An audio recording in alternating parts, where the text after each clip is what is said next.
May sa buhay mo nawa ang salita ng Diyos. Ako po si Father Fiel Pareha at ito po ang ating segment, ang Daily Devotion, na kung saan tayo po ay magdarasal, magbabasa at magninilay kasama ng salita ng Diyos sa buong taon. Manalangin tayo. Sa ngalan ng Ama, ng Anak at ng Espiritu Santo. Amen. Halina, banal na Espiritu, liwanagan mo ang aming puso at isip nang maunawaan at may sa buhay namin ang iyong salita. Amen. Our Bible passage for today is from the Gospel of St. Luke chapter 4, verses 14 to 21, and I read it for you. Then Jesus, filled with the power of the Spirit, returned to Galilee, and a report about him spread through all the surrounding country. He began to teach in their synagogues and was praised by everyone. When he came to Nazareth, where he had been brought up, he went to the synagogue on the Sabbath day, as was his custom. He stood up to read, and the scroll of the prophet Isaiah was given to him. He unrolled the scroll and found the place where it was written, "The Spirit of the Lord is upon me, because He has anointed me to bring good news to the poor.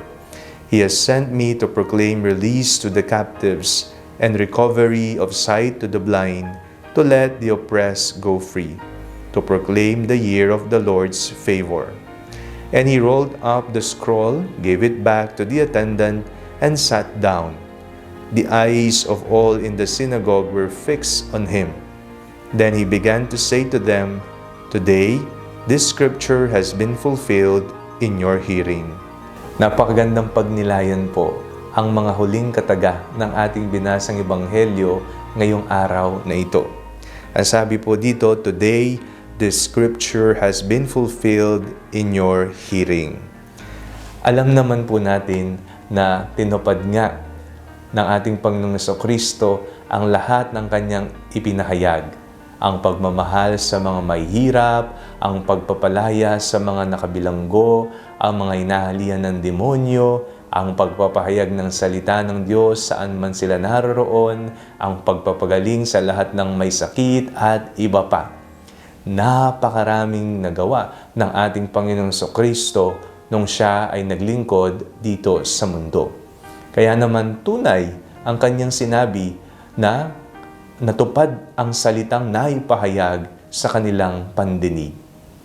Tayo pong mga alagad ni Kristo ay naanyayahan na nawa makita sa ating pamumuhay na ang salitang ating narinig, isinapuso ay maisagawa rin. Huwag sanang mahinto sa tenga, huwag sanang mahinto sa pakikinig, huwag nating sarilinin, kung hindi tumimo nawa ito sa ating puso nang matulungan natin ang mga nangangailangan, ang mga mahihirap, madalaw, ang mga may sakit at mga nakabilanggo, at ang mga nangangailangan sa ating lipunan. Maging bagong Hesus nawa tayo. Ipakita natin ang mukha ng awa ng Diyos sa lahat ng tao na ating makakasalamuha. Nang sa ganon, maganap nawa ang salitang ating naririnig sa ating buhay. Manalangin tayo. Panginoong Jesucristo, pagkalooban niyo po kami ng tapang at sigasig na may pahayag ang iyong salita sa pamamagitan ng aming buhay. Amen. Sa ngalan ng Ama, ng Anak at ng Espiritu Santo. Amen. Huwag po ninyong kalimutang i-like ang video ito, mag-comment po kayo, and share it with your family and friends. Ang Panalangin Bago Matulog ay may sariling Facebook page na po. Huwag niyo pong kakalimutang mag-like at mag-follow dito, and do not forget to subscribe to our YouTube channel. I-click niyo lang po ang link na nasa description ng video ito, o kaya naman po just search Father Fiel Pareha. Kung nais niyo naman pong maging updated sa mga kaganapan ng ating pagpapahayag, you can join our broadcast channel dito po sa ating Facebook page. God bless you po.